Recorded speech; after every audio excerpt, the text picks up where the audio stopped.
한국전력이 올해 영업이익이 70% 증가를 예상하고 있습니다. 장 초반 52주 신고가를 경신하기도 했습니다. 21일 장 초반 최근 1년 내 최고가를 경신했습니다. 올해 실적 상승과 배당 확대 기대감에 따른 것으로 보이고요. 시장에서 수급이 몰린 것으로 풀이되면서 52주 신고가를 경신하기도 했습니다. 한국투자증권은 21일 하나에어로스페이스에 대해서 글로벌 생산 거점 확보를 통해서 계속되는 레벨업이 기대된다면서 방산업종 내 최선호주로 추천했습니다. 그러면서 투자 의견을 매수로 유지하고 목표 주가를 82만 원에서 무려 58% 올라선 130만 원으로 상향 조정하기도 했습니다. 대신증권은 15일 네이버가 컬리와 전략적인 업무 제휴로 네이버 스토어의 약점이던 신선식품 매출이 증가할 것이라고 분석했습니다. 다만 단기적인 영향은 크지 않을 것으로 분석하면서 목표 주가는 28,000원, 투자 의견은 매수를 유지하기도 했습니다.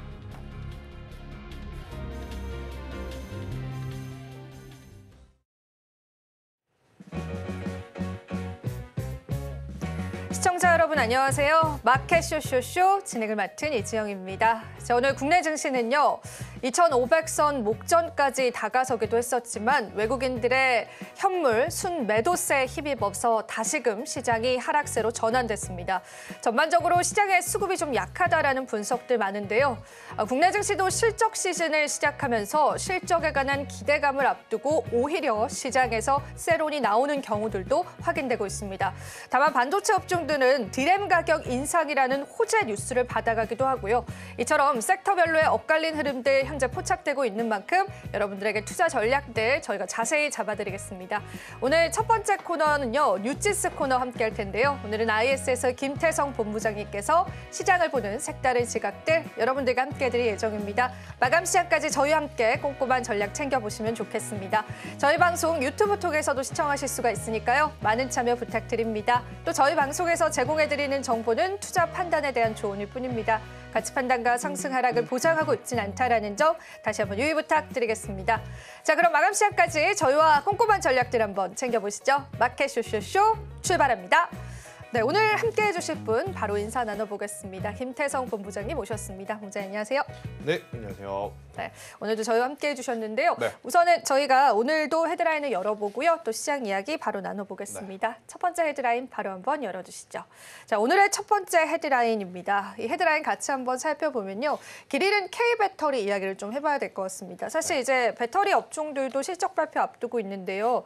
2차 전지주들 그리고 이제 배터리 업계들 본부장님 어떻게 보고 계신지 좀 이야기를 들어볼게요. 일단 길을 잃은 지 한참 됐죠. 네. 최근에 잃은 게 아니라 벌써 길 잃은 지가 한 1년 반, 2년 정도 된 것 같은데 여전히 지금 해답을 제대로 찾고 있지 못하는 가운데 또다시 이제 실적 시즌이 도래했습니다.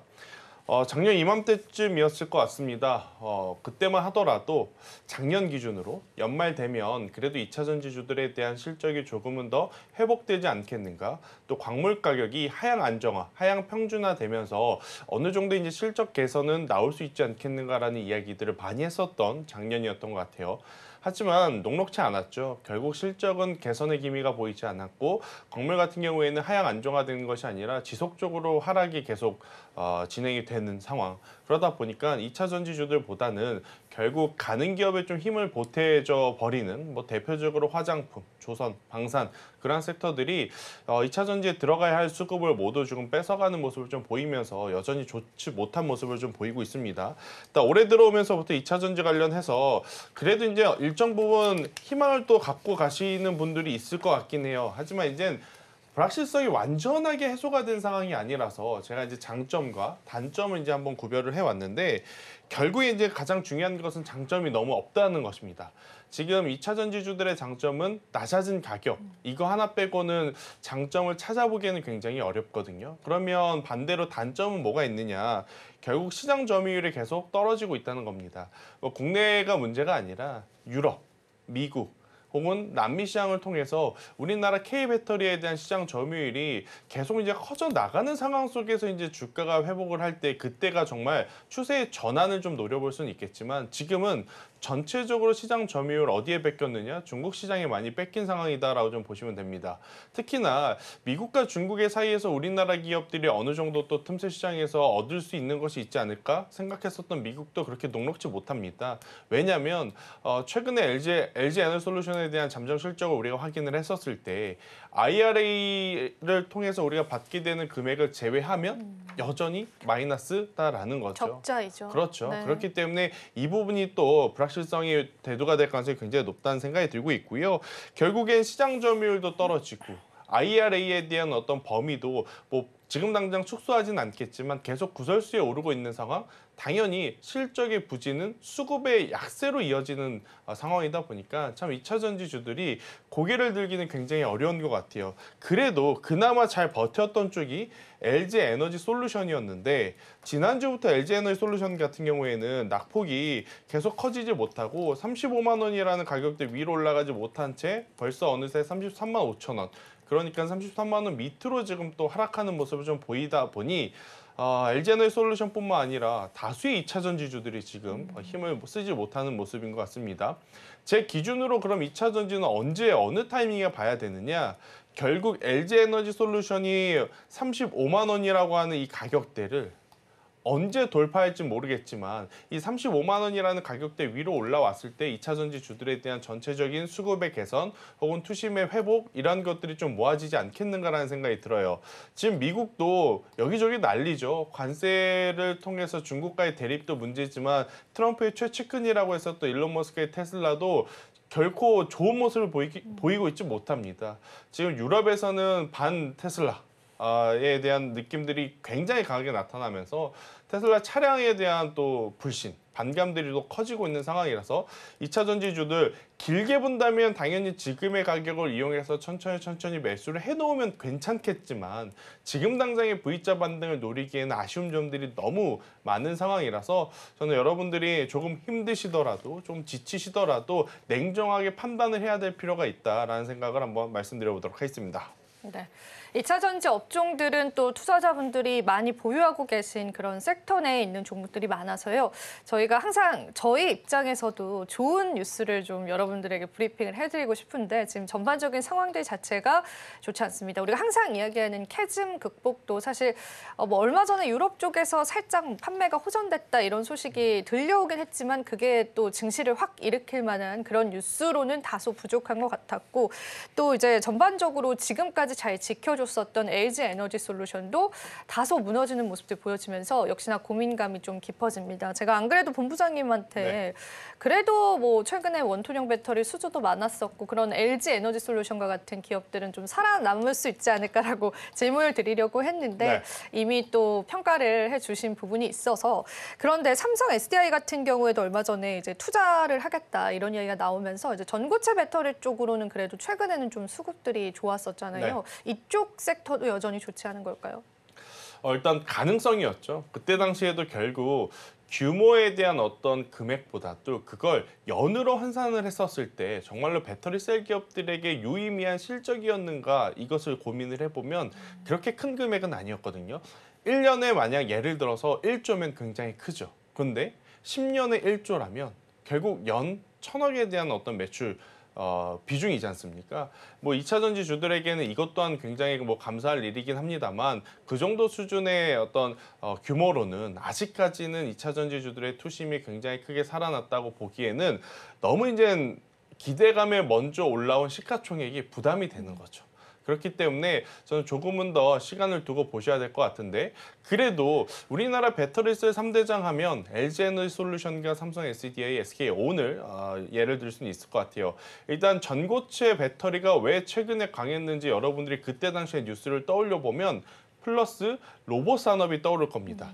로봇 같은 경우에는 계속해서 움직여야 되다 보니 그 움직이던 로봇을 중간에 멈추고 충전을 할 수가 없어서 아무래도 이제 짧은 시간 안에 충전이 가능하고 또 한 번 충전으로 어떻게 보면 굉장히 길게 쓸 수 있는 전고체 배터리가 로봇에 탑재되었을 때 가장 크게 시너지 효과를 볼 기업이 바로 삼성 SDI가 아니겠는가라는 기대감이 굉장히 컸었거든요. 당연합니다. 그러니까 어떻게 보면 기대감을 충분히 불러일으킬 수는 있죠. 하지만 전고체 배터리가 탑재하게 되면 로봇의 가격이 상당히 비싸질 가능성이 높습니다. 왜냐, 우리가 과거에 이제 이렇게 좋은 성능의 배터리라면 이미 진작에 전기차에 탑재를 했겠죠. 그럼에도 불구하고 탑재 일정이 늦어졌었던 이유는 뭐냐면 일반 LFP 배터리보다 NCM 배터리보다 지금 전고체 배터리는 훨씬 더 가격이 비싸기 때문에 과연 이게 상용화가 될 것인가에 대한 부분을 좀 고려해 볼 필요는 있어요. 말은 되지만, 스토리텔링은 되지만 실제로 로봇주들이 전고체 배터리가 탑재가 되었을 때 얼마만큼의 판매량을 보여줄 것인가, 이 부분을 좀 고민해 볼 필요는 있을 것 같거든요.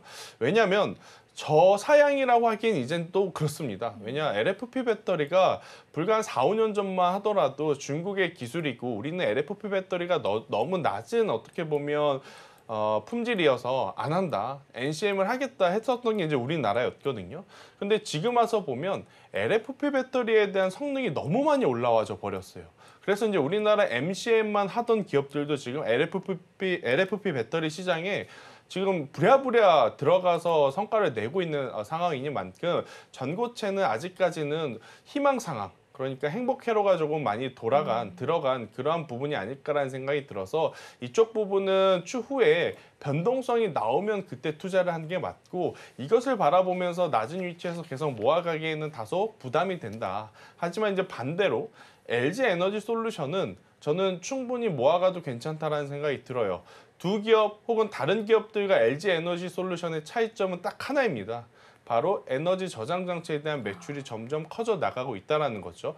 에너지 저장 장치는 이걸 정부 차원에서, 정책 차원에서, 글로벌 방향 차원에서 멈출 수는 없습니다. 신재생 에너지가 점점 커져 나가고 있고 전력이 필요한 산업들이 계속 커져 나가고 있는 상황 속에 에너지 저장 장치 산업은 추가적으로 어떻게 보면 추세가 여전히 이어지고 있는 상황이라 저는 다른 기업들, 배터리 셀 기업들 안에서도 LG 에너지 솔루션이고 2차 전지 안에서 부품주를 찾으신다 하더라도 에너지 저장 장치에 대한 매출 비중 포션을 가지고 있는 기업들이 더 유리하지 않겠는가라는 설명을 한번 드려보도록 하겠습니다.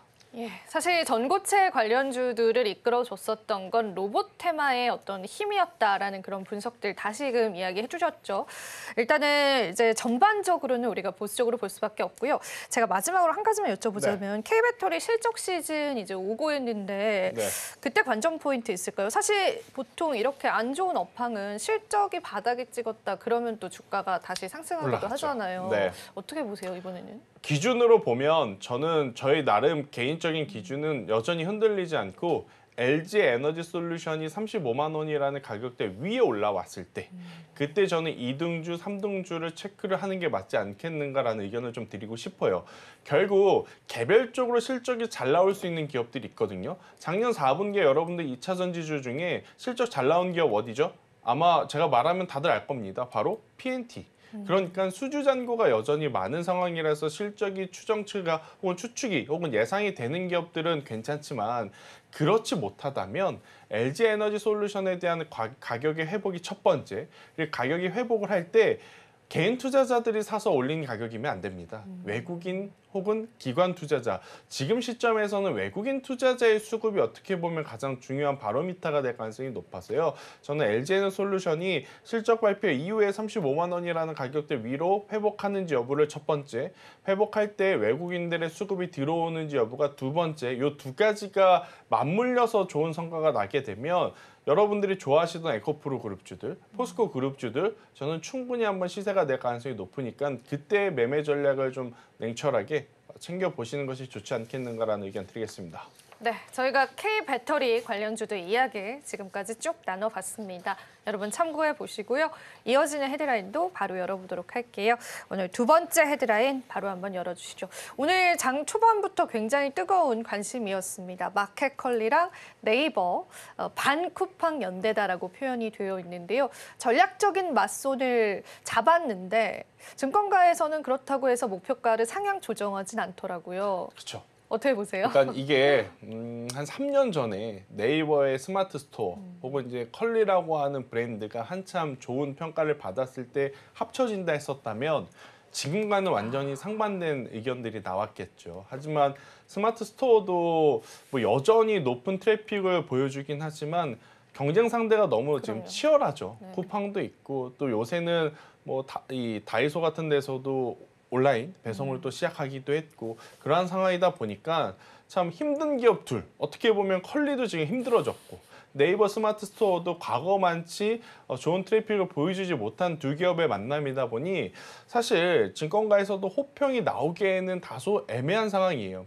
그러니까 서로 시너지 효과를 내기 위해서 합쳐진 게 아니라 울며 겨자 먹기로 일단은 합쳐보는 게 좋지 않겠나라는 어떤 결에 그렇네요. 저는 합체라 생각이 들어서 그렇게까지 시장에서 좋은 평가를 주고 있진 못하는 것 같고 또 이 산업의 가장 큰 문제는 뭐냐면 경쟁이 치열을 하는데 이게 플랫폼만 경쟁이 치열한 게 아니라 플러스 배송업체들에 대한 경쟁도 굉장히 치열하죠. 그러니까 지금 우리가 쿠팡을 애용하는 게 오늘 사면 당장 내일 아침에 오거나 오늘 사도 오늘 저녁에 오는 제품들이 많으니까 해당 플랫폼을 많이 이용을 하는 거지 않습니까? 컬리도 사실 동일한 어떤 포맷을 가지고 운영을 했었다가 이게 쿠팡처럼 엄청나게 앞쪽에서 큰 영업이익, 그러니까 매출이 나오지 않으면 운영하기가 어려운 거죠. 그러다 보니까 서로 힘이 들어서 네이버 스토어와 지금 손을 잡은 그런 상황이라 과연 이게 네이버에 얼마만큼 시너지 효과를 줄 것인지는 시간이 조금 필요하지 않겠는가라는 의견 한번 드려보도록 하겠고요.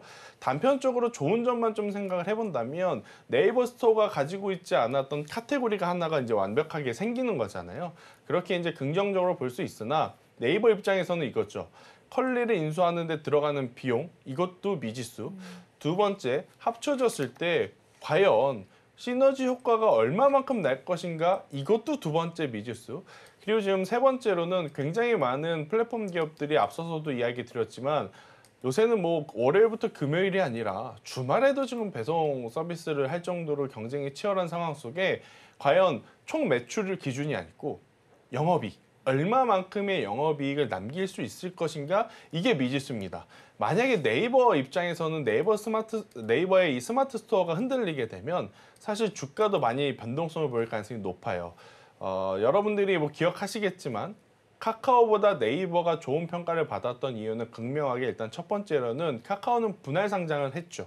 하지만 네이버는 그러지 않았습니다. 이게 두 기업의 차이점이었고 두 번째로는 카카오는 그렇게 좋은 플랫폼을 가지고 있음에도 불구하고 어떻게 보면 수익화 산업에 그렇게까지 좋은 성과를 내진 못했어요. 하지만 네이버 같은 경우에는 방금 계속 강조드리는 스마트 스토어를 통해서 굉장히 높은 매출을 우리에게 이제 보여주면서 성장을 했기 때문에 그런데 만약 그 스마트 스토어가 조금 흔들린다? 그러면 네이버의 주가는 굉장히 또 지지부진해질 가능성이 높아서 이 뉴스를 보고 네이버에 무조건 좋다라고 평가를 드리기보다는 이 또한 평가를 할 수 있을 시간이 필요한 것이 아니겠는가라는 의견을 한번 드려보도록 하겠고요. 대신에 네이버는 AI 플랫폼 기업입니다.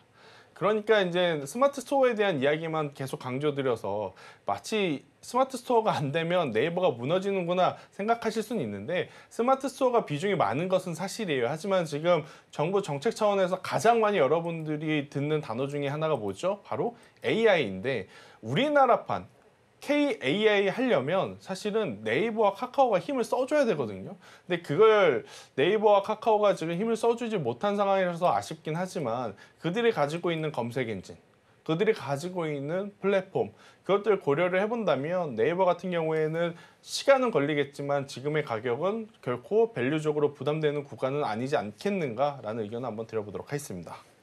일단은 네이버가 마켓컬리와 손을 잡은 부분에 관해서 증권가의 시선은 좀 싸늘한 면이 있습니다.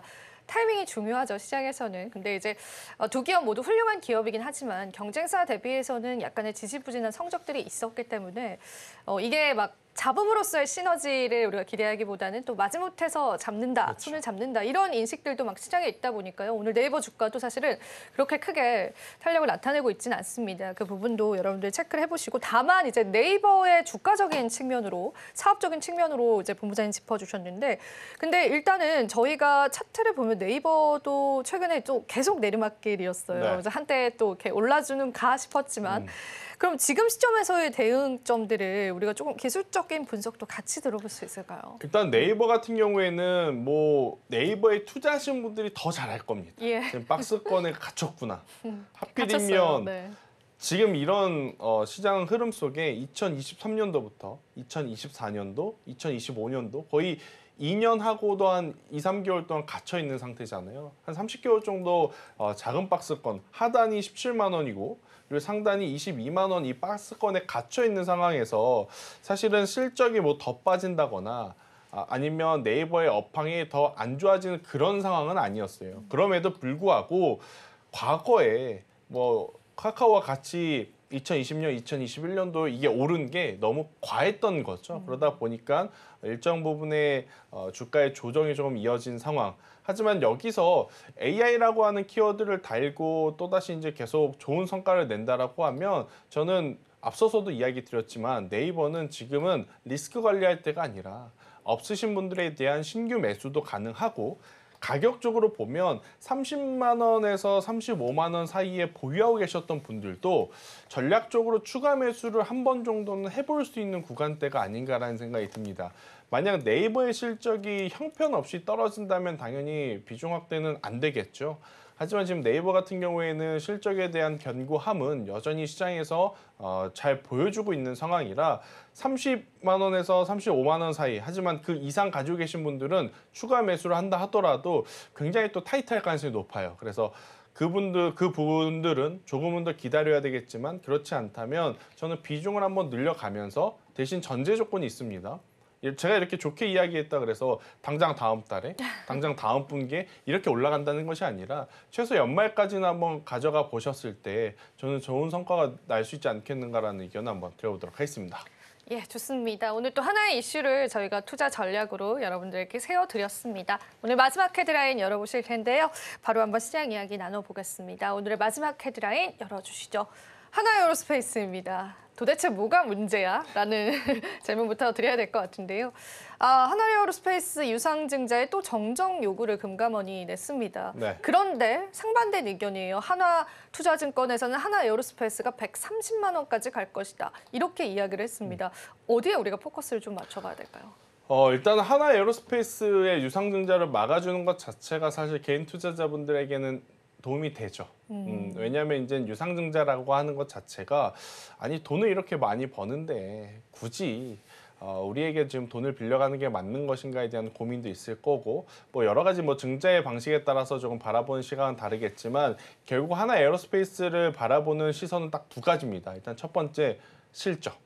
그리고 지금의 실적보다 더 좋은 실적을 보여줄 수 있는 수주 잔고가 늘어나는지 늘어나지 않았는지 이 부분이기 때문에 저는 증자에 대한 부분이 좀 부담스러우신다라고 하면 당연히 하나에어로스페이스보다는 현대로템, LIG 넥스원, 대체원이 있기 때문에 너무 이제 한 기업만을 고집하는 것은 안 좋을 수 있겠다라는 생각이 들어요. 대신에 하나에어로스페이스 같은 경우에는 이제 한 가지 부담은 뭐가 있냐면 정말 타당한가? 뭐가 타당하냐? 지금 하나에어로스페이스가 유럽의 법인을 만들면서 유럽 쪽에 이제 진출할 교두보를 만들었고 이걸 통해서 유럽의 라인메탈이라든지 탈레스와 같은 기업들과 대비해서 멀티플을 줬을 때 지금의 밸류가 합당한 것인가 합당하지 않는 것인가 이 부분을 좀 고민해 볼 필요는 있는 것 같아요. 단순히 지금 이들이 받은 수주잔고 기준으로 보면 저도 앞서 증권가에서 이야기하는 추가적인 상승세에 힘을 보태줄 수는 있는 것 같아요.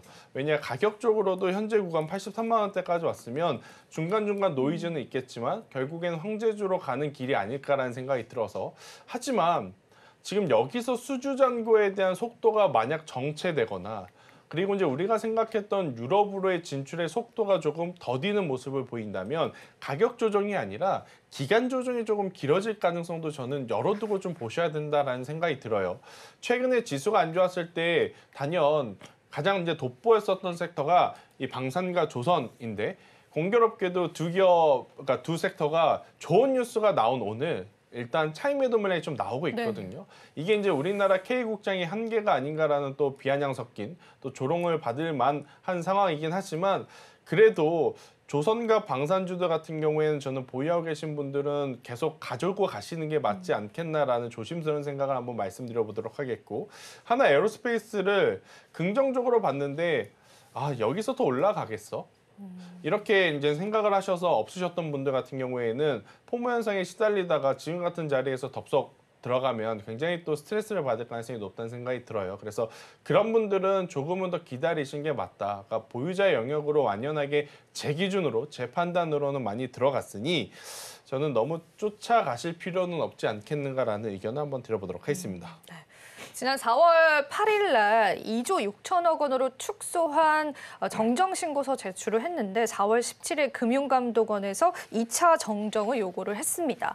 그래서 이게 또 시장에서는 오히려 주주분들 입장에서는 나쁜 상황은 아니기 때문에 뭐 주가의 상승을 좀 기대해 볼 법도 했었지만 오늘은 그런 모습이 안 나와주고 있는데요. 그러면은 사실 저희가 이번 주에 그 협상을 그렇죠. 기다리고 있잖아요. 이럴 때 방산주가 또 수혜를 받아갈 수 있다는 이야기가 있기도 하더라고요. 방위비 증액에 관한 수혜 그런 뭐 시나리오도 풀리긴 하는데 이때 또 주목받을 수 있을까요? 모멘텀적으로? 그런데 이게 상대가 유럽이 아니라 트럼프라는 거죠. 그쵸, 거기서 네. 달라는 방위비는 너네들이 가져가서 쓰라는 것이 아니라 자기네들 로키드 마틴이라든지 보잉사에 어떻게 보면 이득이 되는 쪽으로 좀 결이 맞춰질 가능성이 높아서 오히려 이 부분이 사실은 오늘 일정 차익 매도 물량이 나오는 오히려, 저는 요인일 네. 수도 있지 않겠는가라는 생각이 들어요. 그래서 앞서서도 이야기 드렸지만 너무 좋습니다. 조선도 좋고 방산도 좋고 하나 에어로스페이스도 좋고 굉장히 많은 조선 관련주들도 좋지만 지금 당장의 어떤 그래 잘 풀릴 거야 앞으로 더 잘 될 거야 라는 막연함 때문에 투자를 하기에는 주가가 많이 올라와 있다라는 거죠. 그래서 이번 주에 협상이 조금 불편하다 하시는 분들은 협상을 보고 투자를 해도 그렇네요. 되는 것 같고 실적이 불편하다 하시는 분들은 실적을 보고 수주잔고를 한 번 더 확인을 하고 보는 게 저는 괜찮다라는 거죠. 사실 지금 하나 에어로스페이스는 오늘 고점, 그러니까 지난주 금요일 날 고점에 사지 않는 이상 다 수익입니다. 다 수익이기 때문에 너무 무리하게 들어갈 필요는 없지 않겠는가. 그리고 기존에 가지고 계신 분들 중에 만약 분할해서 매도를 하신 분들이 계시다면 아마 많이들 하셨을 거예요. 이 정도 이제 시세가 났다면. 한다면 저는 굳이 빠르게 팔 필요 없이 추세가 꺾이기 전까지는 들고 가는 게 지금은 핵심이 아니겠는가라는 의견 한번 드려보도록 하겠습니다. 그러면 우리가 약간의 매수 전략을 좀 대입시켜도 좋을 만한 그런 상황인 것 같은데요. 제가 오늘 오프닝에서부터도 이제 뉴스로 전해드렸었는데 목표가가 130만 원을 제시했던 증권사가 있었습니다. 네. 그 의견에는 동의하실까요, 본부장님? 동의합니다. 근데 130만 원까지는 잘 모르겠지만 저는 100만 원까지는 그래도 터치 충분히 가능하다 생각이 드는 게 지금으로부터 이제 약 한 15일 거래일 기준으로 15일 뒤면 MSCI 지수 이 편입 리밸런싱이 되는 날이거든요. 그러면 그 전까지 만약에 수급이 들어온다 했었을 때 저는 충분히 100만 원까지는 한번 노려볼 수는 있지 않겠는가. 그래서 보유자분들에게 빠르게 매도하실 필요는 없다고 좀 말씀을 드리는 거예요. 그런데 이제 이것 또한 저희 이제 개인적인 시나리오를 토대로 말씀을 드리는 부분이라 신규 매수는 조금 어려운 부분이 있고 기존에 좀 일정 부분 차익 매도하시면서 가져가신 분들은 100만 원이라는 가격대를 좀 잡고 목표를 잡고 대응을 한다면 그때는 좋은 성과를 좀 낼 수 있지 않겠나라는 의견 드려보도록 하겠습니다. 네, 하나 에어로스페이스 현재는 82만 원 선 나타내고 있는데요. 우리가 추가적인 목표가에 관해서도 이야기를 나눠봤습니다. 그러면은 마지막으로 본부장님께 오늘 시장 한 줄 평을 좀 들어보아야 될 것 같습니다. 지금 코스피가 또 상승으로 전환을 한 것 같은데요. 오늘 시장 한 줄 평 어떻게 보실까요? 일단 결국엔 관세에 대한 부분 여기에 실적이 우리나라만 나오는 것이 아니라 글로벌, 그러니까 미국 증시도 이번 주에 굉장히 많은 기업들이 실적 발표를 맞습니다. 해요. 그러니까 실적 발표 이후에 주가의 방향성 이것도 중요하지만 그날 종가에 저는 여러분들이 외국인의 수급을 한번 추적을 해보셨으면 좋겠어요. 지금 우리나라 증시가 환율이 조금은 떨어졌음에도 불구하고 생각만큼 올라가지 못하는 이유 중에 하나가 외국인들이 현물의 수급이 없어서거든요. 근데 만약 관세도 잘 해결이 됐고 실적적으로도 문제가 없으며 그 기업에 외국인의 수급이 들어왔다면 가장 빠르게 또 치고 갈 종목군들은 그런 종목군들이 될 가능성이 높아서 저는 여러분들이 오늘 정치 테마주 쪽으로 엮여서 움직이는 종목을 제외하고는 두 가지 관세와 실적 발표 이후에 외국인의 수급 이 체크하는 것을 꼭 기억해보자라는 의견 드려보도록 하겠습니다. 예, 좋습니다. 오늘 시장이 그래도 코스피가 상승으로 다시금 전환했습니다. 한 번 더 체크해 드리도록 할게요. 외국인 수급 체크하고 시장 두드려보자. 이렇게 정리해 볼 수 있겠습니다. 자, 오늘도 본부장님과 다양한 이야기 나눠봤습니다. 본부장님, 오늘도 도움 말씀 고맙습니다.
네, 오늘은 좀 오전장보다 오후장이 더 약한 모습입니다. 개인만이 우리 양시장에서 매수 우위를 보이고 있습니다만 좀 역부족인 모습이고요. 반면에 외국인 같은 경우에는 오후장 들어서도 계속해서 매도 물량을 늘리면서 우리 시장에 좀 부담을 주고 있습니다.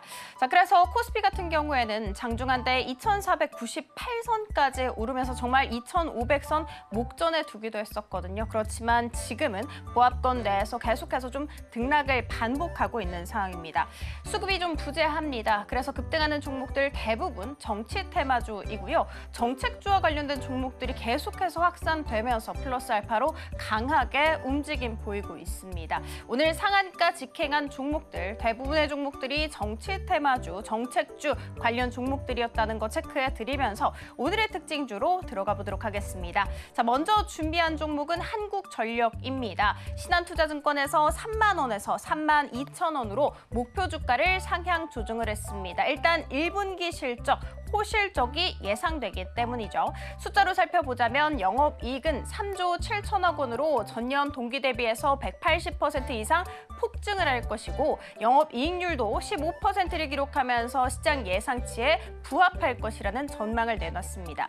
원재료 가격이 급등했었던 21년 2분기부터 23년 2분기까지 적자를 면치 못했습니다만 그 다음 바로 3분기부터는 흑자 전환하는 데 성공을 했었고 매출 증가세 역시도 안정적으로 유지하고 있다고 이야기했습니다. 그 안에서도 1분기 더 좋은 실적이 예상되는 이유로는요. 유가와 LNG 가격 그리고 유연탄 가격이 모두 다 하향 안정화를 보이면서 연료비가 줄어들었기 때문입니다. 전년 동기 대비해서 4% 넘게 줄어들었고요. 그리고 전력 시장 가격도 낮아지면서 구입 전력비 역시도 전년 동기 대비해서 15% 감소한 것으로 알려졌습니다. 이뿐만이 아니죠. 24년 10월부터 요금 인상을 했었는데 그 효과도 두드러지게 나타나면서 큰 폭의 이익 개선세가 예상된다고 보습니다.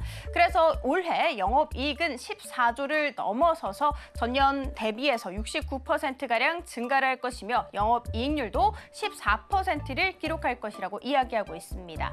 자, 그리고 유가도 줄어들었고 환율도 하향 안정화를 올해 내내 취할 것으로 예상되기 때문에 때문에 이렇게 호실적이 기록될 것이라고 보고 있어요.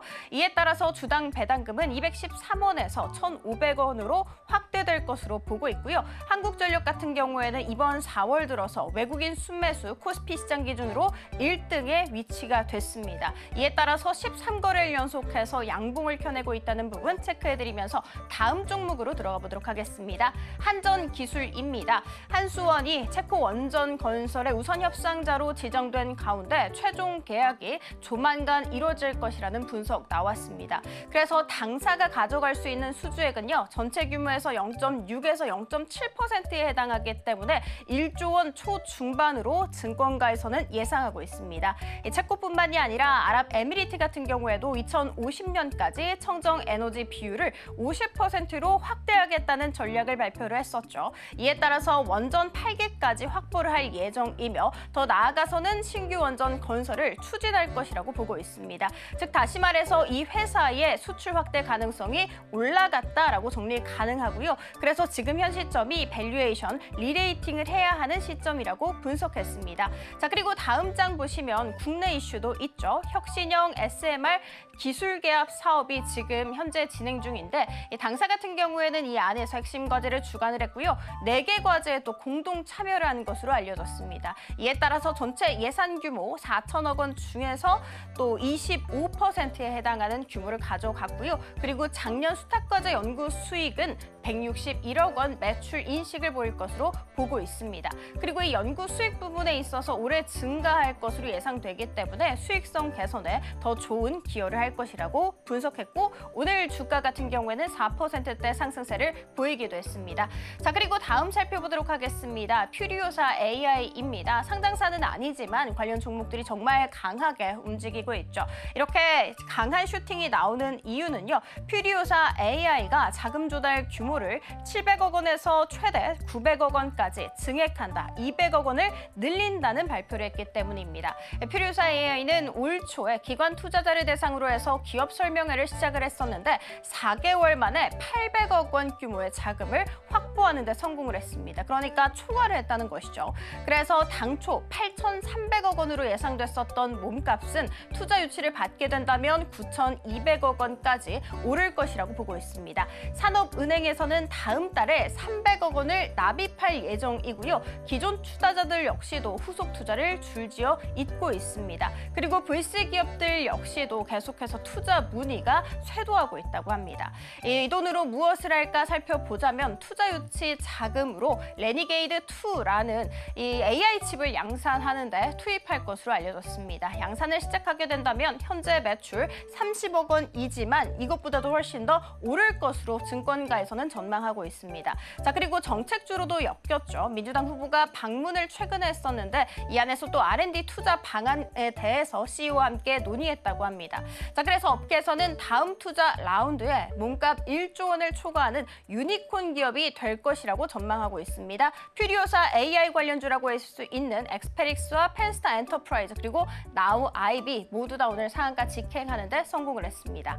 자, 그리고 다음 살펴보도록 하겠습니다. 국내 테마 탑3이고요. 반도체입니다. 4월 20일까지의 수출입 데이터가 발표가 됐는데 수출액 같은 경우에는 전년 동월 대비해서 5% 줄어들었습니다만 반도체는 10% 오름세를 보인 것으로 알려졌습니다. 그 안에서 또 4월 24일로 예정돼 있는 한미 고위급 협의도 또 기대감을 계속해서 끌어올리고 있죠. 이 협의에서 좀 반도체 관세 부담을 줄여줄 수 있는 게 아니냐라는 전망 나오고 있습니다. SK하이닉스 같은 경우에는 18만 원을 터치하기도 했고요. 한미반도체와 동진 세미캠 모두 다 7에서 8% 상승세를 보이기도 했습니다. 자, 그리고 다음 살펴보도록 하겠습니다. STO이고요. 역시나 정책주로 오늘은 엮였습니다. 민주당 후보가 증권사 리서치 센터장과 간담회를 가졌는데 여기에서 블록체인 기반 신성장 사업 논의를 한 것으로 알려졌습니다. ITI즈는 상한가 직행했고요. 핑거와 IT센 같은 경우에도 20%대 상승세를 보이기도 했습니다. 자, 그리고 마지막 살펴보도록 할게요.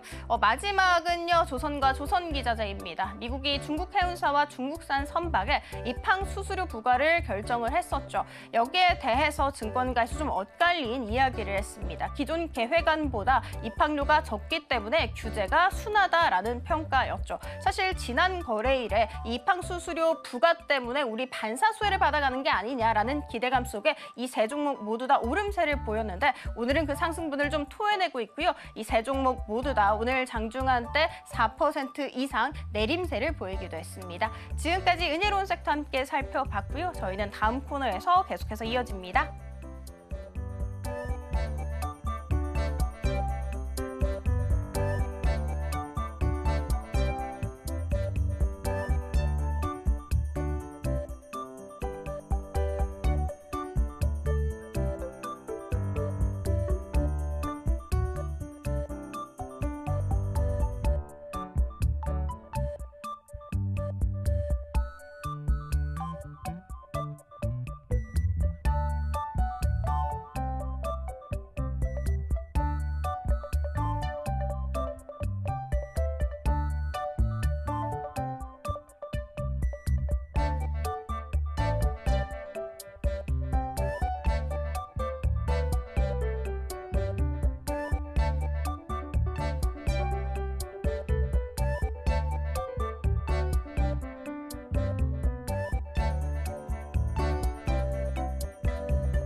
마켓 쇼쇼쇼 이지역의 넥스트 마켓으로 인사드립니다. 월요일 마감 시장 향해서 가고 있습니다. 오늘 우리 증시는요. 주가의 급등락이 계속 반복되고 있는데요. 시장 어떤 방향성 잡아갈지 오늘도 저희 인사이트를 함께 해보시면 좋겠습니다. 자, 우선은 이번 주 일정 좀 체크를 해보셔야겠죠. 어떤 일정들 좀 기다리고 있는지 보실 텐데요. 월요일 일정 같은 경우에는 이미 몇 가지의 지표가 지금 발표가 됐습니다. 특히나 이제 중국 인민은행에서는 대출 금리를 6개월 동결하면서 금리 인하에 관한 신중론을 보였고요. 그러니까 추가적인 중국 측의 부양책은 없었다라고 시장 해석해 보시면 좋겠습니다. LS 일렉트릭은 실적 자체가 마이너스 6%로 잡혔습니다. 조금 매출이 급감했던 것이 영향으로 풀이되고 있고요. 지금 현재 한화 엔진 실적 발표 기다리고 있는 시점인데 기대감들 모아집니다. 189억 원의 매출을 기록할 것이다라는 이야기 나오면서요. 시장에서 관련주들의 수급도 같이 체크해 보시면 좋겠습니다. 자, 그리고 추가적인 일정 보실 텐데요. 4월 22일 화요일 같은 경우에도 굵직한 일정들 많죠. 정부 측에서는 다시 한 번 더 추경 예산안에 관해서 국회에 내세울 예정인데요. 이 안에는 어떤 내용들이 포함이 되냐면 산불 복구에 쓰일 그러한 이야기들도 나와주고 있고요. 또 AI 관련한 다양한 또 지원들이 있을 예정이라서요. 정부 추경 관련해서도 내일 시장의 흐름들도 살펴보시면 좋겠습니다. 자, 그리고 최근에 이제 정치 테마 섹터들 굉장히 핫한데요. 국민의힘에 관한 이제 대선 후보에 관한 2차 경선에 관해서 발표가 될 예정입니다. 지금 지지율적인 측면에서 봤을 때는 김문수 그리고 한동훈 후보자가 2위를 다투고 있기 때문에 여러분들 언제나 트레이딩 하실 때는요. 유의해 보시면 좋으실 것 같습니다. 또 실적 발표 앞두고 있는 국내 기업들 굉장히 많습니다. 이 부분도 같이 체크해 보시면서요. 시장의 다양한 변수들과 모멘텀들 미리 한번 짚어보시면 좋겠습니다. 자, 그럼 오늘 넥스트 마켓 주제 한번 넘어가 보도록 할까요? 오늘은 또 오랜만에 외국인 수급에 저희가 좀 집중을 해볼까 합니다. 외국인은 지금 우리 시장에서 셀 코리아를 외치고 있습니다. 단 한 거래일 제외하고 시장에서 매도 폭탄을 보여주고 있는데요. 그럼에도 불구하고 외국인이 러브콜을 보내고 있는 종목이 있습니다. 4가지 종목 추려봤는데요. 추후에 저희가 자세히 언급 도와드리도록 할게요. 자, 일단은 첫 번째로 저희가 오늘 나왔던 수출 지표 한 번만 짚고 가보도록 하죠. 굉장히 유의미한 결과가 나와서요. 여러분들 한번 체크를 해보셔야 될 것 같습니다. 수치적으로 좀 따져볼게요. 수출 같은 경우에는 339억 달러, 전년 동기 대비해서 마이너스 5% 하락했습니다. 수입액 같은 경우에도 마이너스 11% 하락을 했고요. 무역 수지는 지금 현재 4월 20일까지 집계된 바로는 1억 흑자를 나타내고 있습니다. 그만큼 우리나라 시장이 좋지 않다, 경제 자체가 조금은 어느 정도 균열이 보였다라는 걸 해석해 볼 수 있겠고요. 여기서 그래도 반도체 수출은 좋았거든요. 그런데 그럼에도 불구하고 또 반도체 전반적으로 강하게 상승이 나왔다라고 보기는 어렵죠. 잠시 후에 제가 이야기해드릴 테지만 외국인 수급적으로 변수가 좀 있었습니다. 그리고 마지막으로 대미 수출 역시나 감소했습니다. 이게 4월 달 집계이기 때문에 트럼프의 관세 리스크가 벌써부터 데이터적으로 포착이 되고 있습니다. 대미 수출 어느 쪽이 줄었나라고 봤더니 역시나 자동차와 자동차 부품 쪽에 관한 수출량이 급감하고 있습니다. 우리 시장에서 계속 체크해 보셔야 될 것 같고요. 차트적으로도 살펴보신다면은 지금 현재 그래프 자체가 급격하게 하락이 된 게 보이실 겁니다. 그만큼 우리가 4월 20일까지의 무역 수지에 관한 집계치를 보시면서요. 우리 시장에 관한 다양한 리스크들도 여러분들 방어해 보시면 좋겠습니다. 자, 그렇다면은 이렇게 수출 지표가 나왔는데 외국인 수급은 조금 상반된 모습을 보여왔습니다. 보이시는 바와 같이 엎친 데 덮친 격으로 단 한 거래일 제외하고 외국인 우리 시장에서 계속되는 매도 양상을 보여주고 있는 게 확인이 되실 거고요. 그러니까 지난 거래일까지 집계치를 확인을 해보니까 9조가 넘는 그러한 금액을 팔아내고 있습니다. 그리고 오늘 시장에서도 매도하잖아요. 아마 10조 원가량을 우리 시장에서 계속 매도하는 모습들을 보여오는 것 같은데요. 그 중에서도 어떤 종목군들을 계속해서 매도하고 있는지 또 그 안에서 러브콜을 보내고 있는 종목은 어떤 종목인지를 짚어보시면 좋겠습니다. 특히나 가장 또 매도가 많았었던 때는 4월 초였는데요. 4월 7일 날 2조가 넘는 금액을 매도하는 게 확인이 됐고요. 관세에 관해서 유예에 관한 카드가 나왔음에도 불구하고요. 외국인이 볼 때는 우리 시장 아직은 좀 리스크 있어 보입니다. 다만 4월 초 대비해서는 매도의 폭은 줄었다. 그런 게 확인이 되실 거예요. 이 부분 때문에 시장에서 그래도 조금은 긍정적으로 해석해 볼 만한 요인이 있지 않을까 다시 한 번 더 짚어보도록 하겠습니다. 자, 그렇다면 저희가 어떤 종목군들을 매도했는지를 봐야 될 텐데요. 외국인 같은 경우에는 수출은 오히려 좋게 나왔던 삼성전자와 하이닉스를 대량으로 매도하는 모습이 확인이 되고 있습니다. 삼성전자와 SK 하이닉스를 대규모 매도 물량을 나타내면서요. 우리 시장에서의 반도체 투톱에 관한 여전히 싸늘한 시선들 이어져가고 있다고 보시면 되고요. 추가적으로 관세 리스크 받아가는 전기차 업종이라든지요. 또 자동차 부품주들도 매도에 집중했다라는 모습이 확인이 되고 있습니다. 자, 이 차트 같은 경우에는 오늘장 차트입니다. 일종 외국인의 수급 흐름을 나타낸 차트를 제가 한번 가지고 와봤는데요. 외국인 보이시는 바와 같이 우리 시장에서 계속 매도 물량 보여주고 있습니다. 빨간색 그래프를 집중을 해보시면 되고요. 오늘 시장에서도 매도폭은 계속해서 늘려가고 있는 모습까지도 확인이 되고 있습니다. 장 진행되면 진행될수록 또 오후장 돼서도 계속되는 매도 양상을 보여주고 있기 때문에 외국인의 뷰에서 수급적으로의 회복이 조금 더 시급해 보이지 않을까 싶습니다. 같이 한번 살펴보시면 좋겠고요. 그래도 제가 오늘의 넥스트마켓 주제로 가지고 온 건 그럼에도 불구하고 외국인이 러브콜을 보내고 있는 그런 종목이 있을까? 그 부분이었잖아요. 같이 한번 체크해 보도록 하겠습니다.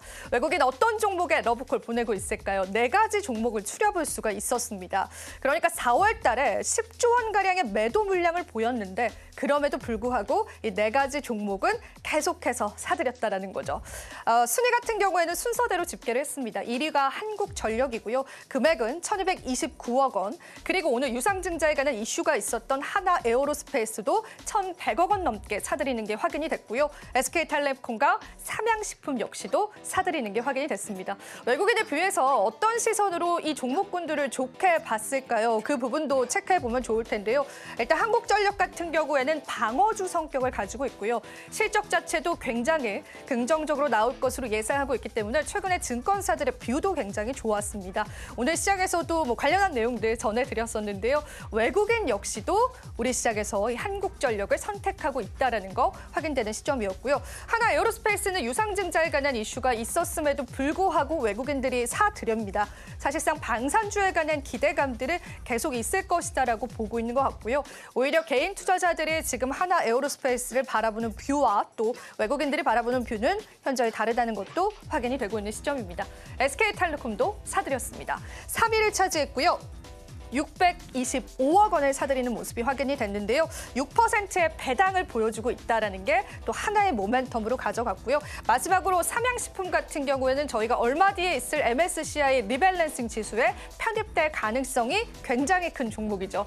그런 시장의 모멘텀들을 바라보고 외국인들이 사들였다라는 이야기들까지도 우리 시장에 확인이 되고 있는 시점입니다. 자, 외국인이 러브콜을 보내고 있는 4가지 종목을 추려봤습니다. 하지만 전반적인 시장 자체를 봤을 때 오늘 시장은요. 수출 지표도 좋지 않았고 외국인 여전히 10조 원가량 4월 달 들어서 매도 폭탄을 보여주고 있습니다. 다만 다행인 건 그 매도 폭이 조금은 줄었다라고 하는 부분인 것 같습니다. 자, 여러분들께서 같이 체크를 해보고요. 오늘의 체크 포인트 한번 정리를 해봤습니다. 자, 일단은 수출 흐름은 둔화됐고 관세 리스크는 심화됐던 지금 상황이고요. 외국인 자금 이탈은 계속되고 있습니다. 그럼에도 불구하고 선택받은 종목들은 존재한다라는 거. 그런 시선으로 우리 시장 대응점 가져가 보시면 좋으실 것 같습니다. 자, 이렇게 해서 저와 함께 넥스트 마켓 같이 한번 살펴보셨습니다. 오늘도 여러분들에게 도움 되셨을 시간이길 바라고요. 저희 방송에서 제공해드리는 정보는 투자 판단에 대한 조언일 뿐입니다. 가치 판단과 상승 하락 보장하고 있진 않다는 점 다시 한번 유의 부탁드리겠습니다. 저희는 잠시 뒤 2부에서요. 5장 전략 이어갈게요. 시청해주신 여러분 고맙습니다.